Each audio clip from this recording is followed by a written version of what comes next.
इस चीज़ का इंसेप्शन जो है वो कहाँ से शुरू हुआ कि ये डिबेट डज गॉड एग्जिस्ट की तरफ ये मामला कैसे आया, बिहाइंड द स्टोरी?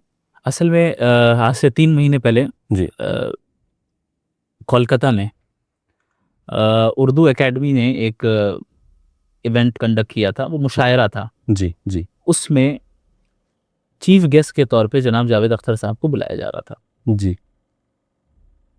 तो जब हमें मालूम हुआ कि कलकत्ते वो तशरीफ़ ला रहे हैं और उनकी वीडियोस बहुत ज़्यादा वायरल हो रही थी, ये जो आप आसमान देख रहे हैं ना, ये ग्राउंड फ्लोर है, इसके ऊपर 7 फ्लोर्स और हैं। जहाँ पर ऐसे अल्फाज उन्होंने इख्तियार किए थे खुदा के ताल्लुक़ से, जो कि बहरहाल नाज़िबत हैं। जी। तो मैंने ये मुनासिब समझा कि भाई क्यों ना इनको इनविटेशन दी जाए कि आएँ और बैठ के बात करते हैं, पीसफुल अंदाज में बात करते हैं। वायलेंस की ज़रूरत नहीं है किसी तरह की, बल्कि हम एकेडमिक अंदाज में गुफ्तगू करते हैं। जी। क्योंकि आप एक तरफ़ा बातें अब तक करते आए ना, स्टेज पे आप ही बोलते आए, और अगर कोई साथ में रहा भी तो उसको बोलने का मौका नहीं दिया गया। ये उसने आपके लिहाज में शायद बोला नहीं। जी। तो लोगों को ऐसा महसूस होने लगा कि भाई इनकी बातें तो अ, बहुत अच्छी हैं, चूँकि एक खूबी इनके अंदर ये है, चूँकि अदीब हैं, शायर हैं, वो पोएट हैं, तो अल्फाज का इंतखाब करना जानते हैं जी।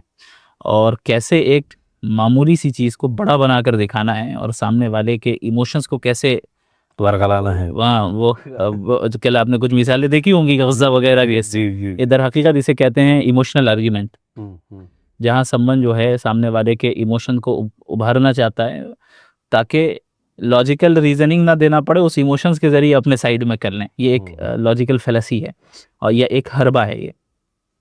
बहरहाल तो उनकी बातों से बहुत से लोग मुतासिर भी होने लग गए थे, डाउट में मुब्तला हुए, प्रॉब्लम ऑफ ईविल वगैरह इस तरह की चीज़ें आती रहीं। तो नतीजा ये निकला कि हमने मशवरा किया मुफ्ती यासिर नदीम अल-वाजदी साहब से अच्छा जी। कि क्या करना चाहिए। उन्होंने कहा कि आपको इनविटेशन देनी चाहिए। अच्छा, माशा तो हमने जो है इनवाइट किया उन्हें, लेकिन चंद सूरत हाल की वजह से जो है कलकत्ते का प्रोग्राम उनका कैंसिल हो गया था। तो बहरहाल फिर ईमेल के ज़रिए उनसे रब्ता रहा। उन्होंने बाज़ शर्तें लगाईं, फिर हमने बाज़ को कबूल किया, बाज़ को नहीं किया, फिर बाज़ शर्तें हमने दी, तो तकरीबन ये सिलसिला 3 महीने तक जारी रहा। अच्छा जी। कि आपसी यानी म्यूचुअली हम लोग जो है किसी एक पॉइंट पर आकर मुत्तफ़िक़ हो जाएँ।